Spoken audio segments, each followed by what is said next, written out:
So what is happening basically is, जब आपकी जोर लगाने की क्षमता कम हो जाएगी। अब देखो मैं दो तरीके से बता रहा हूं, कह रहा हूं मेटाबॉलिज्म। मेटाबॉलिज्म क्या है? जोर लगाने की क्षमता है। तो जोर लगाने की क्षमता कम हो जाएगी तो क्या होगा? बेसिकली क्या होगा, आपके बॉडी में प्रेशर ग्रेडियंट, प्रेशर बनने का जो नियम है ना, वो बिगड़ेगा। प्रेशर से ही कोई भी एफर्ट आप लगाते हैं, और प्रेशर जो है ना, उसका सबसे ज्यादा इंपैक्ट कहां होता है? आपके जॉइंट्स पे होता है। प्रेशर का सबसे ज्यादा इंपैक्ट कहां होता है? आपके जॉइंट्स पे होता है। तो दो तरीके की प्रॉब्लम आती है। इसको आयुर्वेद में ऐसे कहते हैं, कफवात और पित्तवात। ये दो बेसिक तरीका बता रहा हूं कि प्रॉब्लम आती है आपके जॉइंट्स पे। पित्तवात में इन्फ्लेमेशन होता है, जहां पे ज्वलनशीलता, जलन होता है जॉइंट में, रेडिश नेस आता है जॉइंट पे, और टॉक्सिन्स वहां पे ज्यादा जमा होते हैं। और कफवात में वहां पे जो कार्टिलेजेस हैं वो रीजनरेट नहीं हो पाते, घिसना शुरू होते हैं, और नर्व्स जो हैं वो डैमेज होना शुरू होते हैं। ये दो तरीके से इंपैक्ट करता है आपके जॉइंट में। तो एक और पक्ष होता है जो आफ्टर डीजनरेशन कालिमा, कालापन आएगा आपके जॉइंट में, जो कि प्योर वात इशू जिसे हम कहते हैं। तो तीन तरीके से भी अगर आप देखते हैं तो इस तरीके से आपके जॉइंट में प्रॉब्लम आती है।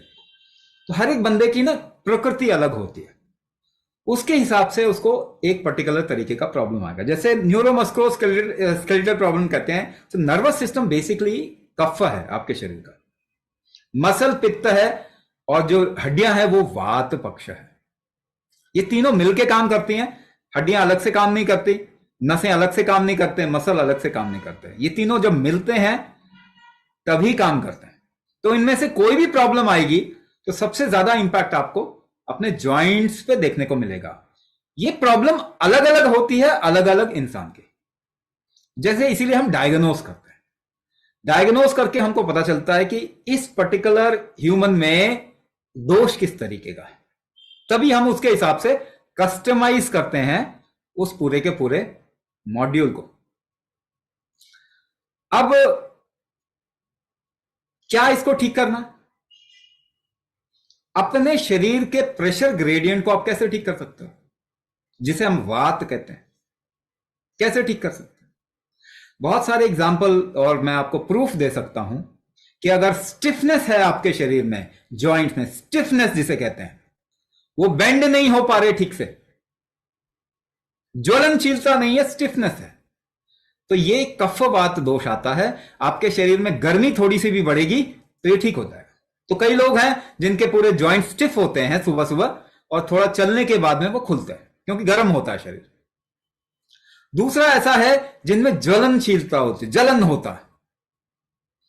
उसमें क्या है, उनको मूव करने में भी तकलीफ होती है, मगर दर्द बहुत ज्यादा होता है।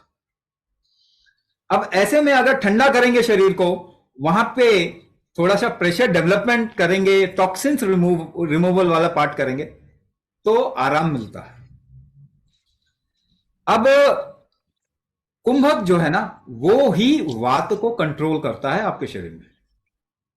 कुंभक आपके शरीर में प्रेशर को कंट्रोल करता है। प्रेशर आपके शरीर में टेम्परेचर को कंट्रोल करता है। ध्यान से सुनिए क्या बता रहा हूं, प्रेशर से ही टेम्परेचर कंट्रोल होता है। तो प्रेशर वात को कंट्रोल करता है, इसी से पित्त कंट्रोल और टेम्परेचर कंट्रोल होता है, और इन दोनों को अगर मिलाएं तो कफ यानी मटेरियल का यूटिलाइजेशन होता है, यानी मेटाबॉलिज्म होता है। तभी रीजनरेशन होगा आपके बॉडी में, कोई चीज बनेगी।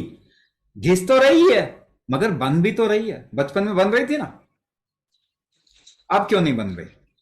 तो इसको अगर अपने इसको आयुर्वेदिक टर्म्स में ले आते हैं, वात पित्त कफ को कंट्रोल करने का सबसे पावरफुल मेथड क्या है? कुंभक। तो कुंभक से वात पित्त कफ तीनों ही कंट्रोल होता है। तो उस हिसाब से भी देखें, अगर इसको सही तरीके से फॉर्मूला बना के किया जाए तो आपकी प्रॉब्लम सॉल्व हो सकती है।